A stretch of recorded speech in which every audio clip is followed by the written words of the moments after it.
e se nga kanë mundur të aratisin autori i vrasjes, me që përshohim kjo pjesë është errësirë. Jemi në Kaçanik në rrugën Idris Seferi, prapa krave të mi po e shihni një grumbull të njerëzve të cilët janë mbledhur në ndërtesën në cilën deri dje ka jetuar rreshtiri i policisë së Kosovës Muhamet Lika. Ai mbrëm rreth orës 11 të darkës, është qelluar me armë zjarri, me çrast ka mbetur i plagosur, teksa po hynte në banesën e tij, me cilën ka jetuar me familjen e tij.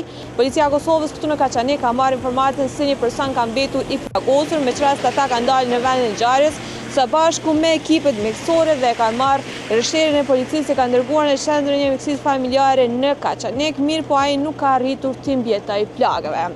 Po ashtu në vendin ku ka ndodhur ngjarja është duke qëndruar edhe një patrull e policisë së Kosovës. Personat të cilët e kanë kryer këtë ngjarje akoma janë apo është në arrati. Policia e Kosovës ka raportuar se akoma nuk dihen motivet e këtij krimi.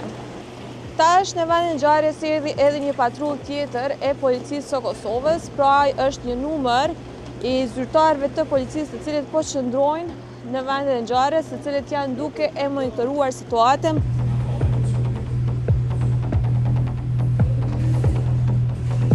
Trupi i pajetit rreshtirit është dërguar në Institutin e Mjekësisë Ligjore për ekzaminim, ndërkaq për vrasjen e tij kanë reaguar edhe Glau Konjuvca e Ramush Haradinaj, të cilët kanë kërkuar që autori apo autorët të vijen para drejtësisë sa më shpejt që është e mundur. Me sa pam nga vendi i ngjarjes ka kamera të sigurisë të cilat janë të vendosura në lokalet e bizneseve përreth.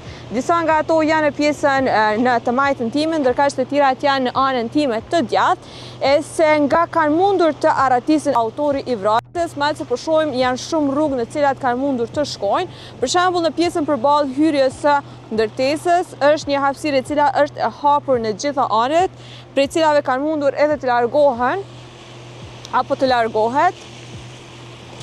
Po ashtu edhe në të dy anët e ndërtesës, si në anën e majt, ashtu edhe në anën e djathtë është e hapur ku mund të kenë shkuar apo të ketë shkuar, e po ashtu është edhe një rrugë tjetër e cila është fare pranë ndërtesës, edhe fare pranë vendin në cilin ka ndodhur ngjarja, nga e cila mund të jenë larguar apo është larguar autori, të cilët aktualisht janë në arati sipas policisë së Kosovës.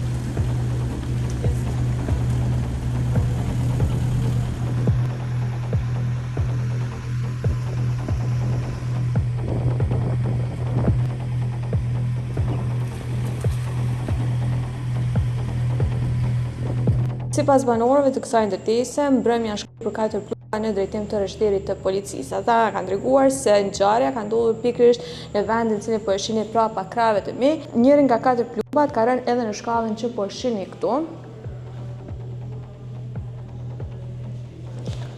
Ata na kanë treguar se rreshtiri ka jetuar së bashku me bashkëshorten e tij në katin e 6, pra ishte rrugës për në banesën e tij dhe sipas tyre dikush, autori ose autorët të cilët aktualisht nuk dihen, e kanë pritur këtu pasi në orët e mbrëmjes kjo pjesë është errësirë. Sipas tyre ata kanë ditur që është errësirë, e kanë mbritur rreshtirin derisa të vi për të ngjitur shkallëve për shkuar tek banesa e tij dhe i ka shkrepur plumbat në drejtim të tij. Po ashtu edhe plumbat të tjerë kanë ardhur edhe në pjesë të tjera të kësaj ndërtese.